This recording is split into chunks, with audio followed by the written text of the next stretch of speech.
Hello friends, कैसे हैं आप सभी।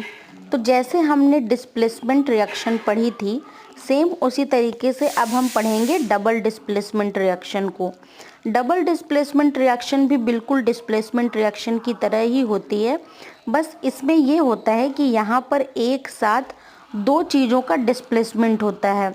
तो यहाँ पर हम इस रिएक्शन को बताने से पहले इस एक्टिविटी के थ्रू हम आपको इस रिएक्शन को समझाने की कोशिश करेंगे। एक्टिविटी 1.10 में हमें करना क्या है, सोडियम सल्फेट लेना है और बेरियम क्लोराइड लेना है। जब हम इन दोनों के एक्वस सॉल्यूशन को आपस में मिलाएंगे तो हमें बेरियम सल्फेट और NaCl मिलेगा। ओके, तो ऐसा क्यों हो रहा है, ये डबल डिस्प्लेसमेंट के कारण हो रहा है और इस रिएक्शन को हम डबल डिस्प्लेसमेंट रिएक्शन कहते हैं। चलिए अब बात करते हैं ऑक्सीडेशन एंड रिडक्शन की। ऑक्सीडेशन एंड रिडक्शन रिएक्शन, या फिर हम इसी को रेडॉक्स रिएक्शन भी बोलते हैं। कोई ऐसी रिएक्शन जहाँ पर ऑक्सीडेशन की भी प्रोसेस हो रही है और रिडक्शन की भी प्रोसेस हो रही है, तो उसे हम रेडॉक्स रिएक्शन बोलेंगे। अगर कहीं पर सिर्फ ऑक्सीडेशन हो रहा है या सिर्फ रिडक्शन हो रहा है, तो हम उस रिएक्शन को ऑक्सीडेशन रिएक्शन या रिडक्शन रिएक्शन रेस्पेक्टिवली बोलते हैं।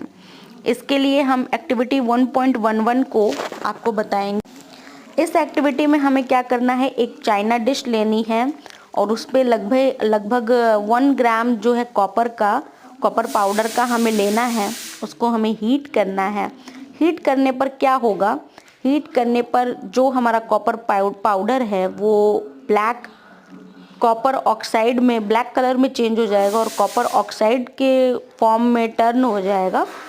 और ये प्रोसेस हीट के थ्रू हो रही है। ऐसा होता क्यों है, क्योंकि वो ऑक्सीजन से रिएक्शन कर लेता है और जब कॉपर ऑक्सीजन से रिएक्शन करता है तो हमें देता है कॉपर ऑक्साइड।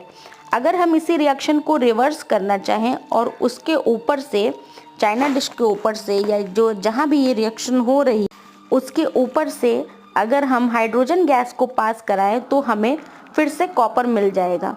यानी कि ये रिएक्शन जो नीचे 1.30 में जो रिएक्शन हमारे सामने दी हुई है, वो एक ऐसी रिएक्शन है जिसमें ऑक्सीडेशन भी हो रहा है और रिडक्शन भी हो रहा है।